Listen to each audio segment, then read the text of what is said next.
Hello, I'm the Jolly Saver and welcome back to my channel. In this video, I'm going to be talking through my January 2024 passive income figures. So just as a bit of a background to this video series, what I'm doing is I am tracking how much I am making through the different earning streams that's associated to this YouTube channel, the Jolly Saver. So I started this passive income journey back in November time, and there's a few different ways I'm trying to make money. And in this video, I'm going to talk through how much I made in January, but I'm also, in the aim of transparency, going to talk through the costs that I accrued as well. And your eyes might pop out a bit when you see the costs, but I'll start with the positive story first, which is the money I made. So the first stream is Etsy. So I have two digital products on Etsy, a mortgage overpayment spreadsheet and a printable savings challenge. I made £2.38 in December, and that was from selling two products. The products are priced at £2.40 each, so about the price of a coffee. And once Etsy take their cut, I get about £1.20 every time a product is sold. So in January, I sold one product. So I sold one, I think it might have been a spreadsheet, and I got £1.28 sent across from Etsy.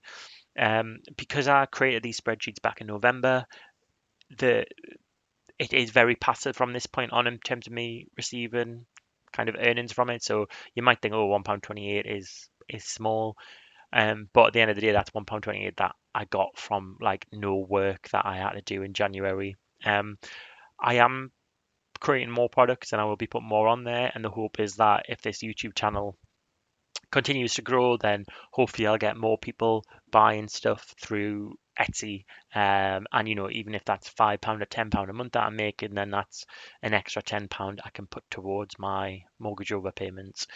So yeah, that's Etsy. The next one is Sprive. So I use the Sprive mortgage overpayment app. And I have been doing that for a few months now. I did a video on my YouTube channel, giving a review of the app, and in that video, I should say in the description of that video, I share my Sprive referral code. So Sprive have different referral offers. I mean, they change all the time, but um, normally what will happen is if you sign up for Sprive and you use my code, um, then I will get some money for you from you signing up, and you will also get some money. How it's currently working at the moment is that for every three people that sign up using my code, I receive £25 to go towards mortgage overpayment, and for each person who uses the code, they get £5 towards their mortgage. Now that's the deal as of February 2024. As I said, it might change each month. So um, yeah, I'm not sure if you want to use it. I'm not sure what the sort of referral deal would be. So I'd made £5 from a referral in December, and in January I didn't receive anything. But what I will say is that in terms of the referrals, as I said, I need three people. For every three people that sign up, I get £25. I've currently got two people um, who've used my code. So the next time someone uses my code, I will get that £25. Um, I will leave a link to my review of Sprive in the description box down below, and the code, my referral code. So do have a look at my review video, and then make your mind up as if it's something that you want to try or not. As always, I'm not a financial advisor. I just share my own opinions and track my own financial journey.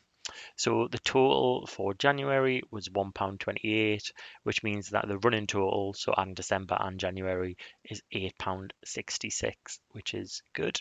As I said, it's small money at the moment, but I am I'm proud that I've been able to make any money online. It was something that I'd never done before, apart from my paid employment. I'd never sort of sold anything online, and I think it's been useful to have a bit of a um, a creative go at trying to make money online. It's been fun, to be honest. It's been really fun, and I'll just, I love my figures. I'll just go through the Etsy figures, so just a breakdown so people understand the charges that Etsy make. Sorry, the charges that Etsy have. So January 2024, I'd made one sale. The sales after VAT, so how much came to me was £2, but then the different Etsy fees came to 72p. So the percentage of my sales that were fees were 36%. So I had £1.28 back. I often get comments of people saying, "Oh, do you not want to use a different platform instead of Etsy?" And I understand that there could be potentially other platforms I could sell as spreadsheets myself, and I might not have to incur such high fees. However, I like how Etsy's well known and it's a big platform, and there's benefits that come with that people might be browsing and they might stumble across my product. So it does have its benefits. I mean, in the future, maybe I'll consider looking elsewhere, but at the moment, I'm quite happy being on Etsy. So now the cost. So before, I know people might comment with shock at these costs, but what I will say is that it's a sort of a front-loaded cost. So I paid it once, and then each month I'm not gonna have to pay these costs. So it's just sort of a one-off thing. So the first one is my website. So I originally was blogging on a like a blogspot website, so a free one, but it meant that I didn't have my own domain. So in January, as part of a bit of a new year resolution sort of thing, I thought, actually, you know what, I'm gonna buy my own domain. So I'm the jodiesaver.co.uk, and I'm also gonna pay to have like a website builder package sort of thing. So I've got the domain for 5 years, and the access to the website package, I think, is for 2 or 3 years. So it just means that I've got a more professional looking website.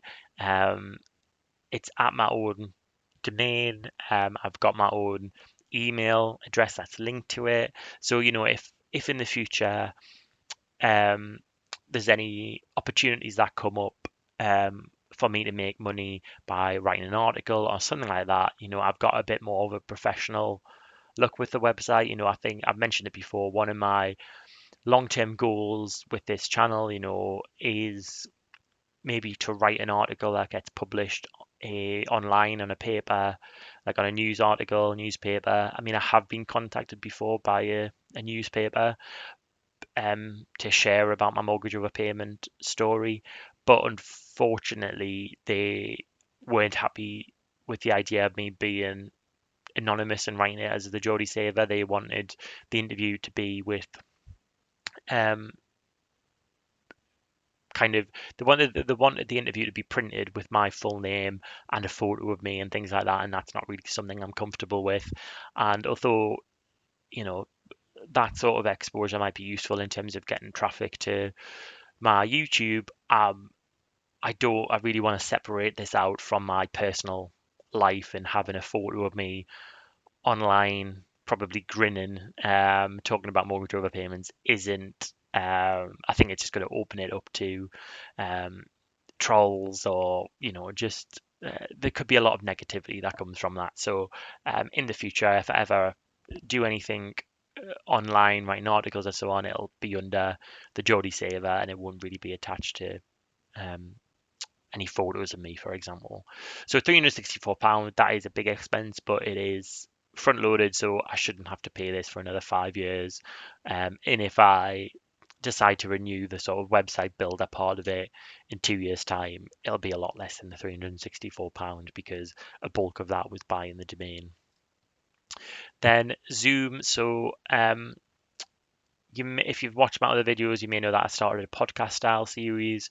Um, I did use the free version of Zoom, so thanks to Chaz, who's the risk on investor, who was my guinea pig for using Zoom to record that, and it was really useful using Zoom. But if you have a free version, you only have it for 40 minutes, and then it kicks you out and you have to rejoin. And while that was all right to do, and Chaz was willing to wait while I set up another meeting and he joined that one, it sort of breaks the flow of the conversation because you're sort of checking the clock to see how long have I got left of this meeting before I have to um, do another one. And the option is, if you want to have more than 40 minutes, then you have to buy the sort of full version of, or one of the sort of the subscriber version of Zoom.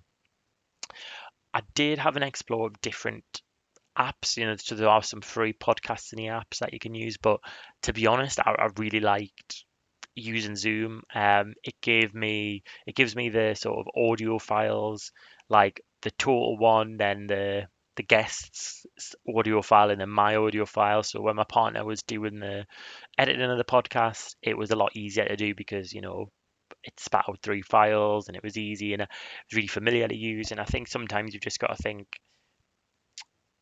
if I like using it, and I said to myself, well, I'm going to subscribe for the full year. I've done 4 podcast episodes so far. 2 of them are using the kind of full version of Zoom. So as long as I get a few more episodes out of it and I can test it and see, is podcasting, is this something I want to continue long term on this channel, or was a 1 year trial enough to satisfy my what I wanted to do in terms of exploring doing a podcast. So, but Zoom, that's cost me £109 for the full year. But hopefully, I'll definitely get my money's worth when I've done a few more podcast episodes, because I've got a few more in the pipeline that I'm looking forward to record. And then this third one in terms of cost, and this is something I explored, and I've got mixed feelings about it, to be honest, is about Instagram ads. So I'm on Instagram, and at the start of the year, I maybe had 200 followers on Instagram. And what I found is that it's really hard to build a following on Instagram. And that's because, unlike YouTube, which suggests your videos, and YouTube will sometimes suggest videos that only have a couple of views, how people find people on Instagram is being on like the For You page or suggested posts. And it's very hard with a small following to find yourself on one of those pages. And it's a bit like, not word of mouth, but I think most of the followers I had come through YouTube, which was great. But what Instagram do is to offer these chances to boost your post. So for one of my posts, if I pay, say, £10, £20 and run the ad for a day, it'll suggest that post to kind of 1,000 accounts. And then so they'll see it in their feed. And if they like the look of what you've posted, they'll go onto your profile and they might follow you. So really, you can pay for an ad so that you get exposed to a lot of accounts. And in January, I tried this out and I paid £28. And I think the results of that was that I got about 150 more followers. So I increased my following count by a lot. To be honest, do I think it's worth it? Mm, well, in one sense, the sort of get as many followers as you can mentality of me thought, oh yeah, great. It's, I've increased my follow count by, 40% or 50%. Actually, I can't even do the math or something, but I increased my following by a lot. It's probably close to 100%, to be honest. Um, but at the same time, it leaves you feeling a bit empty when you do it that way, because you think, well, I haven't really grown organically. I've just got it through an ad, and it's cost me money to do that. And are those people who've found me through that advert, are they really going to be engaging fully with my content or not? I'm sort of of the perspective that I'd rather have 100 people follow me that are really engaged with what I put out than 1,000 people who aren't really engaged at all. So you'll see in February that I've tried ads a couple more times. I think I spent some more money in February doing it. I'm now at 500 Instagram followers, but I won't be doing it again, I don't think, because I think I prefer growth to be more organic, and it feels like I've um, achieved things a bit more rather than getting it through an ad. Even though it's not fake followers I'm getting, it's it is they are genuine followers. but they have found me through that suggested post. It's funny because on YouTube I would never, I don't know if YouTube offer it, but I would never pay for it because I'm really proud of my YouTube growth that it's all been organic. And it hasn't been like the fact that I paid to have my YouTube videos seen by thousands of people, and that's how my followers have grown, So this was just an experiment with an Instagram because it's a platform that I do use, but it's not my main focus like YouTube is. So the total in terms of cost was £501. So the running total is £501. Obviously, you're probably going to say, well, it's going to take you a lot of months to sort of offset those costs, and you're right, it will. But I think for me, this is all a personal creative outlet. So actually, I've done these costs. I've got my website. I'm aiming to post one blog a week. Um, hopefully that might pay dividends in the future if I've got a portfolio of articles that I've written, so that potentially I might be able to approach an online newspaper and say, look, can I write an article for you, or will you pay us to use one of the articles that I've written because here's a portfolio of everything that I've written. Um, I'm all about sort of having big goals. So yeah, as I said, writing more about money is one of my goals. Um, I think in terms of future plans for income, so I mentioned before, I'm in the process of writing a personal finance book that I will be releasing, um, self-published on Kindle. So, oh well, it's not just on Kindle; it's Kindle Direct Publishing. I think you do it. Sorry, it's Amazon Direct Publishing. I think you can do it on Kindle and print on demand for like paperback. So I will be exploring that. I may, before I decide to go through the self-published route, I may send the manuscript to a couple of publishers just to explore that avenue. Um, I'm really enjoying writing the book, and I'm hoping that, in about 6 months' time, I'll have the manuscript finished. And then the other thing that hopefully will start bringing in some money might be getting monetized on YouTube. Maybe that might bring in, you know, £50 a month, say, that might bring in. So I'll know more about that once I am monetized and I know what the metrics are. So a bit of a waffle from me, but as always, I'm happy to hear from you in the comments. If you've got any suggestions about other ways that I can potentially make money online with this channel, then do let me know, and I'll catch you on the next video.